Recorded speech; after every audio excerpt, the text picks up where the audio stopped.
Hi friends, this is me റനാൻസും Ashraf. Welcome back to my channel. ഇന്നത്തെ എൻ്റെ video എന്താണെന്ന് വെച്ച് കഴിഞ്ഞാൽ എന്നോട് കുറേ പേര് ഇന്നലത്തെ വീഡിയോയിൽ ചോദിച്ചിട്ടുണ്ടായിരുന്നു 10th +1 +2 പഠിക്കുന്നവർക്ക് വേണ്ടി ഒരു സ്റ്റഡി പ്ലാൻ പോലെ ചെയ്യും. 9th ഇതിപ്പോൾ 10th +1 +2 മാത്രമല്ല, 9th 8th നിങ്ങൾ ഏത് ക്ലാസ്സാണ് നോക്കുന്നതെങ്കിലും ഇപ്പോൾ 9th 8th ഒക്കെ ആണെങ്കിൽ അവർക്കും ഇത് ചെയ്യാൻ പറ്റുന്നതായിരിക്കും.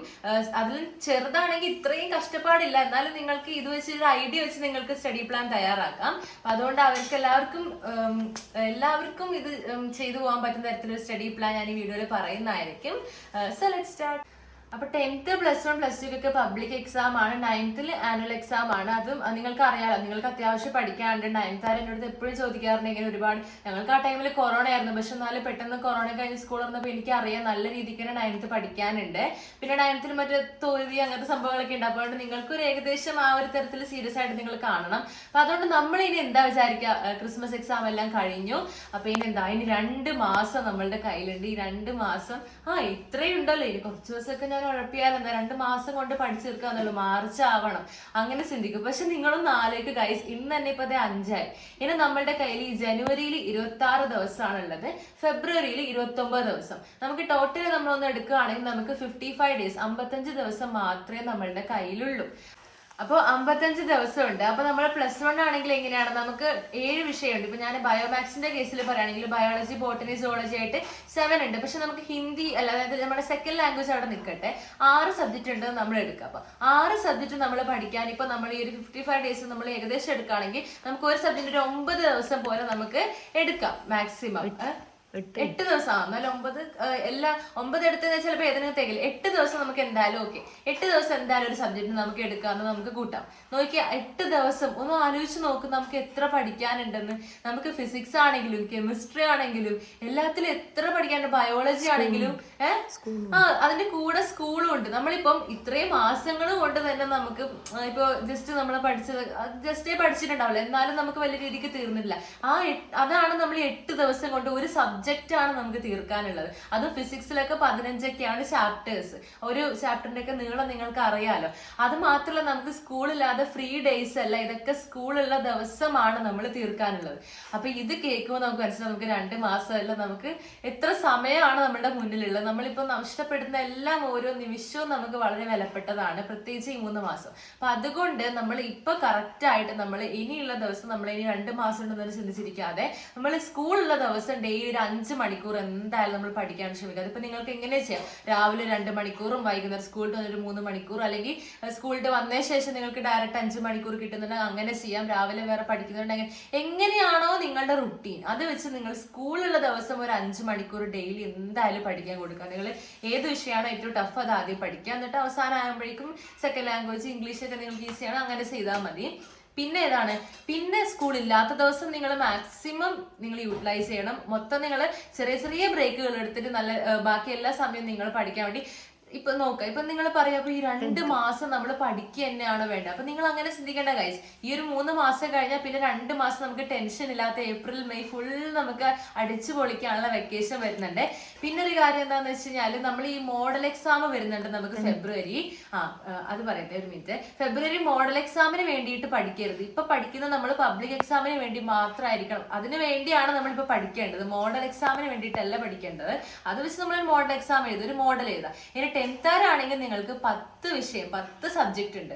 അപ്പൊ 10 സബ്ജക്ട് എന്ന് വെച്ച് കഴിഞ്ഞാൽ നിങ്ങൾക്ക് അത്രയും ദിവസം എടുക്കാൻ പറ്റില്ല. നിങ്ങൾക്ക് 5 ദിവസം നിങ്ങൾ ഒരു സബ്ജക്റ്റിന് കൂട്ടിക്കും.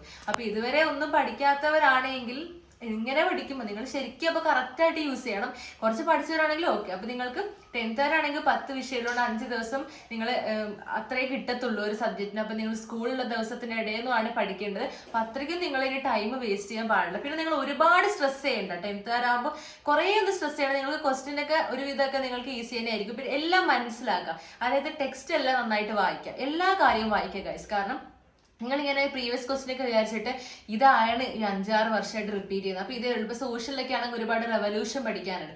അപ്പൊ കുറെ റിപ്പീറ്റ് ചെയ്യുന്ന റെവല്യൂഷൻ ഇതാണ്. അപ്പൊ ഇത് തന്നെ ആയിരിക്കും ഞങ്ങൾക്ക് വരാം. അങ്ങനെ ചിന്തിക്കരുത്. അങ്ങനെ ചിന്തിച്ച് കഴിഞ്ഞ വർഷം അങ്ങനെ കുറെ പേർക്കൊക്കെ മിസ്റ്റേക്ക് വരുന്നുണ്ട്. നിങ്ങൾക്ക് ഏതും പ്രതീക്ഷിക്കാം, അവർക്ക് അവരുടെ ഇഷ്ടമല്ല ഏത് ക്വസ്റ്റ്യൻ ഉണ്ടെന്നുള്ളത്. അപ്പൊ അതുകൊണ്ട് നിങ്ങൾ എല്ലാം മനസ്സിലാക്കാം. എല്ലാം മനസ്സിലാക്കിയിട്ട് നിങ്ങൾക്ക് ഇപ്പോൾ എക്സാമിൽ നിങ്ങൾക്ക് ഇനിയിപ്പോൾ ഏതെങ്കിലും ഓപ്ഷൻ അറിയില്ലെങ്കിൽ നിങ്ങൾക്ക് എന്താ പറയുക, നിങ്ങൾക്ക് നിങ്ങളുടെ വാക്ക് വെച്ച് അറിയുന്നത് എഴുതി വെച്ചാലും നിങ്ങൾക്ക് അവിടെ മാർക്ക് കിട്ടും, മാർക്ക് സ്കോർ ചെയ്യാൻ പറ്റും. അതുകൊണ്ട് എല്ലാം മനസ്സിലാക്കിയിട്ട് വേണം പോകാൻ. പിന്നെ കഴിഞ്ഞ വർഷമാണെങ്കിൽ എനിക്ക് ലേബർ ഇന്ത്യയുടെ ഗൈഡ് ഞാൻ വാങ്ങിച്ചിട്ടുണ്ടായിരുന്നു. അപ്പൊ അതിൽ നിന്ന് പ്രീവിയസ് ക്വസ്റ്റ്യൻ ഒക്കെ നോക്കിയിട്ടാണ് ഞാൻ പോയത്. ഇനി മാത്സ് അറിയാത്തവർക്ക് വേണ്ടിയാണ്. മാത്സ് ഞാൻ കഴിഞ്ഞ വർഷം വീഡിയോ ഇട്ടിട്ടുണ്ട്. ഞാനൊരു ഫയൽ നിറച്ച് ഞാൻ A4 ഷീറ്റ് എടുത്തിട്ട് കുറേ പ്രീവിയസ് ഇയർ എക്സാം ക്വസ്റ്റ്യൻസ് ചെയ്ത് പഠിച്ച എനിക്ക് ഏറ്റവും ടഫുള്ള ഇഷ്ടമല്ലാത്തൊരു വിഷയമായിരുന്നു മാത്സ്. എനിക്ക് ഏറ്റവും എളുപ്പമുള്ള എക്സാം മാത്സ് ആയിരുന്നു. ഏറ്റവും ഇഷ്ടമുള്ള എക്സാം എനിക്ക് അതായിട്ട് മാറി. കാരണം ഞാൻ അങ്ങനെ പഠിച്ചുകൊണ്ട് നമ്മൾ അങ്ങനെ വളരെയധികം ചെയ്ത് പഠിച്ചു പോകുമ്പോൾ നമുക്ക് വെള്ളം പോലെയാണ്. പിന്നെ ഏറ്റവും ഈസി ഉള്ളതും ഒരു പാടും ഇല്ലാത്തതായിട്ട് നമുക്ക് മാത്സ് ഫീൽ ചെയ്യും. പിന്നെ നിങ്ങൾക്ക് ഓരോ സബ്ജക്റ്റിന്റെ ടിപ്സ് ആയിട്ട് വേണമെന്നുണ്ടെങ്കിൽ ഞാൻ ആ പഠിക്കുന്ന സമയത്ത്, ആ പബ്ലിക് എക്സാമിന്റെ ടൈമിൽ, മോഡൽ എക്സാമിന്റെ ടൈമിലൊക്കെ ഞാൻ ആ പഠിക്കുന്ന ടൈമിൽ വളരെ വളരെ ചുരുക്കിയിട്ട് ഓരോ കാര്യങ്ങളൊക്കെ പറയുന്ന പോയിന്റ്സ് ഒക്കെ ഓരോ ചാപ്റ്ററിൽ ഇമ്പോർട്ടന്റ് ആയിട്ടുള്ള പറഞ്ഞു പോകുന്ന വീഡിയോ ഉണ്ട്. അത് നിങ്ങൾ സെർച്ച് ചെയ്ത് നോക്കി കണ്ടാൽ നിങ്ങൾക്ക് വളരെ ആ ടൈമിൽ ഞാൻ 10th പഠിക്കുമായിരുന്നു. അപ്പൊ അതുകൊണ്ട് വളരെ നല്ല പോയിന്റ്സ് നിങ്ങൾക്ക് അതിൽ നിന്ന് കിട്ടും. ITയുടെ അടക്കം ഞാൻ ഇട്ടിട്ടുണ്ട്. സെർച്ച് ചെയ്താൽ മതി റെനാൻസ് മാസ്റ്റർ SSLC ഫിസിക്സ് എന്ന് പറഞ്ഞാൽ അടിച്ചാൽ തന്നെ നിങ്ങൾക്ക് അതിലിട്ട് എല്ലാ വീഡിയോസും വരും. അങ്ങനെ ഓരോന്ന് നോക്കാം. ഇനി PYQs എന്ന് പറയുമ്പോൾ നിങ്ങൾ ഒരുപാട് പഴയ PYQs ഒന്നും നോക്കേണ്ട ആവശ്യമില്ല. 2018, 19 തൊട്ടുള്ള ആ ഒരു വർഷങ്ങൾ, അതിന് ശേഷമുള്ളത് നിങ്ങൾ നോക്കിയാൽ മതി. അതിപ്പോൾ 10th ആണെങ്കിലും +1 ആണെങ്കിലും. +1 ആണെങ്കിൽ നമുക്കറിയാം നമുക്ക് കുറെ ഡിലീറ്റ് ആയിട്ടുണ്ട് കുറെ പോർഷൻസ് ഒക്കെ. അപ്പൊ കുറെ പഴയത് നോക്കിയിട്ട് നമുക്ക് തന്നെ ആകെ കൺഫ്യൂഷൻ ആവും. ഇനിയിപ്പം 10th ആണെങ്കിലും നമുക്കറിയാലോ കൊറോണയ്ക്ക് മുമ്പ് വേറൊരു മോഡലാണ്, ഇപ്പൊ വരുന്ന മോഡലും വേറെയാണ്. അപ്പൊ കുറെ വേറെ മോഡലുള്ള ക്വസ്റ്റ്യൻ പേപ്പർ നോക്കിയിട്ട് നമുക്ക് അറിയാം നമുക്ക് ഇപ്പോഴുള്ള ഒരു മോഡലല്ലേ വേണ്ട. അപ്പൊ അതുകൊണ്ട് അങ്ങനെ ചെയ്യുക നിങ്ങള്. ഇനി അതുപോലെ തന്നെ ഇമ്പോർട്ടന്റ് ആയില്ലാണ് നമുക്ക് ഈ കഴിഞ്ഞ എക്സാം. 10th ആണെങ്കിൽ ക്വാർട്ടർലി കഴിഞ്ഞു, ഹാഫ് ഇയർലി കഴിഞ്ഞു, ഇനി മോഡലും കഴിയും. നമുക്കാണെങ്കിൽ ഇപ്പൊ ഹാഫ് ഇയർലി, +1 ആണെങ്കിൽ ഹാഫ് ഇയർലി മോഡലൊക്കെ കഴിയും. അപ്പൊ അതിന്റെയൊക്കെ പ്രീവിയസ് അല്ല, അതിലൊക്കെ വന്ന ക്വസ്റ്റ്യൻസും നമ്മളൊന്ന് നോക്കി വെച്ചിട്ട് പോകാം. അതിൽ ഏതൊക്കെ ക്വസ്റ്റ്യൻസ് വന്നു അതിന്റെ ആൻസർ കീ നോക്കിയിട്ട് ഒന്ന് മനസ്സിലാക്കി പോകാം. കാരണം ഞങ്ങളുടെ ടീച്ചറിനെ പറഞ്ഞിട്ട് ചിലപ്പം അതേ ക്വസ്റ്റ്യന്റെ മോഡലിന് ചോദിച്ചതോ അല്ലെങ്കിൽ ഹാഫ് ഇയർലിക്ക് ചോദിച്ചതോ ചിലപ്പോൾ റിപ്പീറ്റ് ചെയ്ത് വരുന്നുണ്ടെങ്കിൽ അല്ലെങ്കിൽ അതേ മോഡലിൽ വരുന്നുണ്ട് പബ്ലിക് എക്സാമിന്. അപ്പൊ അതുകൊണ്ട് നമുക്ക് ഈ കഴിഞ്ഞ എക്സാമിന്റെ ഒക്കെ ഗവൺമെന്റ് നടത്തിയ എക്സാം ഒക്കെ ഇമ്പോർട്ടന്റ് ആണ്. ആ ഒരു ക്വസ്റ്റ്യൻസ് ഒക്കെ നമ്മൾ നോക്കി വെച്ചിട്ട് വേണം പോകാനായിട്ട്. അതിനെ പഠിച്ചു പോകണം എന്നല്ല, മനസ്സിലാക്കിയിട്ട് പോകണം. ചിലപ്പോൾ അതേ മോഡലിൽ ചോദിക്കും. സ്റ്റഡി പ്ലാൻ സെയിം ക്വസ്റ്റ്യനും ചോദിക്കുന്നുണ്ട് മോഡലിൽ. എനിക്ക് ഓർമ്മയുണ്ട് കഴിഞ്ഞ മോഡലിൽ ചോദിച്ച ചിലതൊക്കെ എനിക്ക് പബ്ലിക് എക്സാമിൽ ചോദിച്ചിട്ടുണ്ടായിരുന്നു 10th. അപ്പൊ അത്രയും ഇമ്പോർട്ടന്റ് ആണ്. എന്തായാലും നോക്കണം നമ്മൾ ഈ കഴിഞ്ഞ എക്സാമിന്റെ ക്വസ്റ്റ്യൻസ്. അപ്പം സ്റ്റഡി പ്ലാൻ എന്ന് പറയുന്നത് ഇതാണ് ഗൈസ്. ഇപ്പൊ +1 ആണെങ്കിൽ എനിക്ക് മെയിൻ ആയിട്ട് പറയാനുള്ളത് നമുക്ക് ഈ മാത്സ് എന്ന് പറയുന്നത് കുറച്ചും കൂടി സിമ്പിൾ ആണ്. ഫിസിക്സ് കെമിസ്ട്രി ആണ് നല്ല രീതിക്ക് ഡിഫിക്കൽട്ട് ആയുള്ളത്. അപ്പം എന്റെ ടീച്ചർ പറഞ്ഞൊരു കാര്യം കൂടിയാണ്, അതായത് നമ്മൾ കുറെ തിയറി കുറെ ബൈഹാർട്ട് ചെയ്തിട്ട് കാര്യമില്ല. നമുക്ക് എക്സാം എഴുതേണ്ട എങ്ങനെയാണ്, എക്സാം ക്വസ്റ്റ്യൻ രീതിയായിട്ടാണ് നമ്മൾ പരിചയമാവേണ്ടത്. അതുകൊണ്ട് ടീച്ചർ പറഞ്ഞ തിയറി ഒരുവിധം മനസ്സിലാക്കിയിട്ട് കുറെ പ്രീവിയസ് ഇയർ എക്സാം ക്വസ്റ്റ്യൻസ് ആയിട്ട് പരിചയമാകുക. അത് കുറെ ചെയ്യാൻ വേണ്ടി നോക്കുക. അപ്പൊ നമുക്ക് എന്താകും, എല്ലാ രീതിക്കും നമ്മൾ പഠിച്ചുകൊണ്ട് എന്തെങ്കിലുമൊക്കെ ഗുണം ഉണ്ടാവുക അത് ചെയ്താൽ മാത്രമാണ്, പ്രാക്ടിക്കൽ ആയിട്ട് നമ്മൾ ചെയ്യുമ്പോഴാണ്. ഓക്കെ, അപ്പൊ അതുകൊണ്ട് എനിക്ക് പറയാനുള്ളത് SSLCക്ക് ഞാൻ പറഞ്ഞല്ലോ, ഞാൻ ലേബർ ഇന്ത്യയിലെ പ്രീവിയസ് ക്വസ്റ്റ്യൻസ് ഒക്കെ നോക്കിയിട്ടായിരുന്നു പഠിച്ചത്. ഞാൻ ഒരു ഗൈഡ് വാങ്ങിച്ചിട്ടുണ്ടായിരുന്നു. അപ്പൊ ലാസ്റ്റ് എക്സാമിന് ഫുള്ളും ഞാൻ അത് വെച്ച് തന്നെയാണ് പഠിച്ചത്. അതായത് നിങ്ങൾ പ്രീവിയസ് എക്സാം ക്വസ്റ്റ്യൻസ് ബൈഹാർട്ട് ചെയ്യണമെന്നല്ല ഞാൻ പറയുന്നത്. നിങ്ങളൊരു ചാപ്റ്റർ പഠിച്ചു കഴിഞ്ഞാൽ അത് നോക്കുക. പ്രീവിയസ് എക്സാംസ് നോക്കുമ്പോൾ നിങ്ങൾക്ക് മനസ്സിലാവും എനിക്ക് ഇത് അറിയൂ, ഇതറിയാം, അപ്പൊ ഓക്കെ അത് ഞാൻ പഠിച്ചു.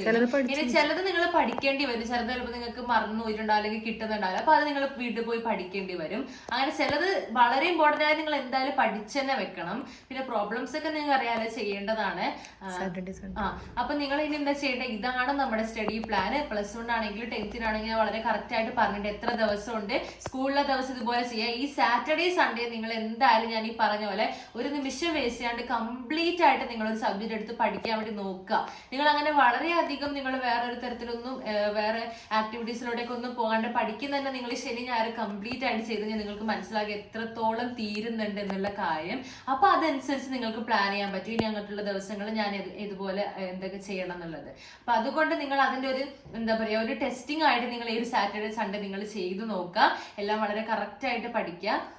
പിന്നെ വീഡിയോസ് ഞാൻ ചെയ്യുന്നതായിരിക്കും. നിങ്ങൾ 10th നിങ്ങൾ അത് നോക്കുക. പിന്നെ +1 ഞാൻ ഇനി വീഡിയോസ് നിങ്ങൾക്ക് ചെയ്യുന്നതായിരിക്കും. ഓരോ സബ്ജക്റ്റില് ഓരോ ചാപ്റ്ററിന്റെ ഒക്കെ ഇമ്പോർട്ടന്റ് ആയിട്ടുള്ള കാര്യങ്ങളൊക്കെ ഞാൻ പറഞ്ഞിട്ട് വീഡിയോ ചെയ്യുന്നതായിരിക്കും. അപ്പൊ നിങ്ങൾ എന്തായാലും മനസ്സിലായാലോ. എല്ലാവർക്കും ഓൾ ദ ബെസ്റ്റ്. ഞാൻ പറഞ്ഞ് മനസ്സിലായാലോ. നമുക്ക് 2 മാസമൊന്നും ഉണ്ടെന്ന് വിചാരിച്ചിരിക്കരുത്.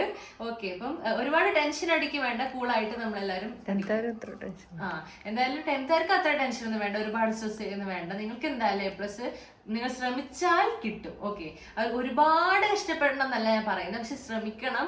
ഒട്ടും പഠിക്കാത്തതാണെങ്കിൽ ഇപ്പൊ തന്നെ പഠിക്കണം കേട്ടോ. ഓക്കെ, ശരി, ബൈ.